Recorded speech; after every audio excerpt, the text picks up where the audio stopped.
اللهم صل على محمد وآل محمد۔ 6 ہجری کا واقعہ ہے۔ نبی اکرم صلی اللہ علیہ وسلم نے خواب میں دیکھا کہ آپ اور صحابہ اطمینان کے ساتھ بیت اللہ کا طواف کر رہے ہیں۔ یہ خواب محض خواب نہ تھا بلکہ اللہ کی طرف سے خوشخبری تھی۔ آپ صلی اللہ علیہ وسلم نے ساتھیوں کو عمرہ کی تیاری کا حکم دیا۔ مدینہ سے تقریباً 1400 صحابہ ساتھ نکلے۔ سب نے احرام باندھا، ساتھ قربانی کے جانور تھے، مگر جنگ کا کوئی سامان نہ تھا۔ مقصد صرف عمرہ کرنا تھا۔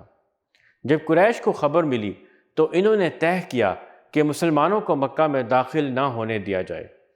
قافلہ چلتے چلتے حدیبیہ کے مقام پر پہنچا اور وہیں رک گیا۔ ادھر قریش نے مسلسل وفود بھیجنے شروع کر دیے۔ کبھی بات آگے بڑھتی، کبھی رک جاتی۔ حالات میں سخت کشیدگی پیدا ہو گئی۔ اسی دوران حضرت عثمان رضی اللہ عنہ کو مکہ میں بات چیت کے لیے بھیجا گیا۔ یہ خبر پھیل گئی کہ قریش نے حضرت عثمان رضی اللہ عنہ کو شہید کر دیا ہے۔ یہ سن کر رسول اللہ صلی اللہ علیہ وسلم نے ایک درخت کے نیچے صحابہ سے بیعت لی کہ وہ موت تک ڈٹے رہیں گے۔ اس کو بیعت رضوان کہا جاتا ہے۔ قرآن نے اس کا ذکر کیا۔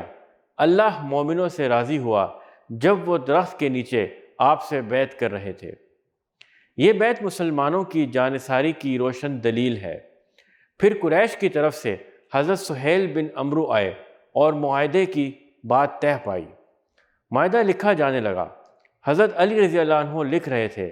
شروع میں لکھا گیا، یہ معاہدہ محمد رسول اللہ اور قریش کے درمیان ہوا۔ سہیل نے اعتراض کیا کہ ہم آپ کو رسول نہیں مانتے، آپ صرف محمد بن عبداللہ لکھیں۔ بہت ناگوار گزرا، مگر رسول اللہ صلی اللہ علیہ وسلم نے فرمایا، جو وہ چاہتے ہیں لکھ دو، میں اللہ کا رسول ہوں، چاہے وہ مانے یا نہ مانے۔ اور یہ الفاظ مٹا دیے گئے۔ یہ منظر صحابہ کے لیے نہایت کڑا امتحان تھا۔ معاہدے کی شرائط بظاہر مسلمانوں کے خلاف لگتی تھی۔ لکھا گیا کہ اس سال مسلمان عمرہ کیے بغیر واپس جائیں گے، اگلے سال صرف 3 دن کے لیے آئیں گے۔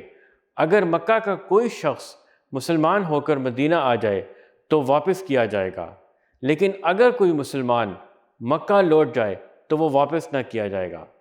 صحابہ کے دل اس پر تڑپ اٹھے۔ حضرت عمر رضی اللہ عنہ نے کہا، یا رسول اللہ صلی اللہ علیہ وسلم، کیا ہم حق پر نہیں؟